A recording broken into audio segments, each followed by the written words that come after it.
আসসালামু আলাইকুম। আজকে আমি খুবই মজাদার মাছের কালিয়া করছি।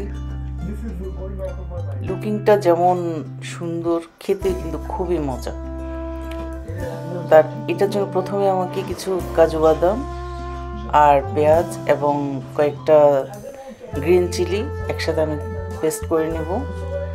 এই যে আমি ব্লেন্ডারে সব একে একে দিয়ে দিচ্ছি, দিয়ে আমি ব্লেন্ড করে এটা রেখে দেব। আর মাছগুলোকে আমি ভালো করে ধুয়ে, কারণ এখানকার মাছ হলো ফ্রোজেন মাছ, সেই জন্য এগুলোকে লেবু তারপর লবণ সব কিছু দিয়ে ভালো করে ধুয়ে তারপর পানি ঝরা নিতে হয়। এরপর আমি দিয়ে দিচ্ছি হলুদের গুঁড়া, মরিচের গুঁড়া, ধনিয়া, জিরা, তারপর লবণ আর লেবুর রস দিয়ে বাস আমি মাখাই রাখবো। যখন আধা ঘন্টা হবে এরপর এই যে ভেজে নিচ্ছি। আর আমি এখানে পেঁয়াজ বেরেস্তা করছি।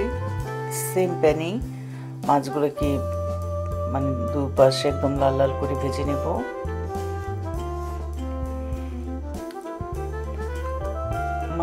মাছটা একদম যখন কড়কড়ে ভাজা হয়ে যাবে তারপর আমি তুলে নিচ্ছি।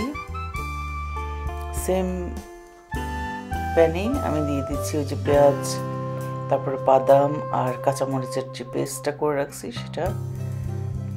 এখন এখানে আমি একটু এটা কষাই নেব। তারপর দিয়ে দিচ্ছি 2টা টমেটোকে কেটে, তারপর দিয়ে দিচ্ছি 1 চামচ আদার পেস্ট, 1 চামচ রসুনের পেস্ট, লবণ দিয়ে আমি একটু কষাই নেব 4-5 মিনিট। এর মধ্যে পেঁয়াজগুলো ভাজা হয়ে যাবে আর আদা রসুনের কাঁচা স্মেলটা চলে যাবে। এখন দিয়ে দিচ্ছি 1 চামচ হলুদের গুঁড়া, 1/2 চামচ মরিচের গুঁড়া, 1/2 চামচ ধনিয়ার গুঁড়া, তারপর 1 চামচ জিরের গুঁড়া, তারপর দিয়ে দিব এখানে গরম মশলাও দিব। আমি এলাচি, দারচিনি আর তেজপাতা এখন দিয়ে দেব। 2-3 টুকরা করে করে দিচ্ছি। এরপর আমি আমার যে ব্লেন্ডার জারটা ওইটা ধুয়ে পানি দিয়ে দিলাম। তারপর এখন দিয়ে দিচ্ছি ইয়োগার্ট। এটা হলো লো ফ্যাট ইয়োগার্ট, ওখান থেকে আমি 2 টেবিল চামচ দিয়ে দিচ্ছি। দিয়ে একদম ভালো করে এটাকে কষাই নেব। তারপর এরপর আমি মাছগুলো দিয়ে দিলাম। মাছগুলো দিয়ে কিন্তু নাড়া যাবে না, মাছ ভেঙে যাবে।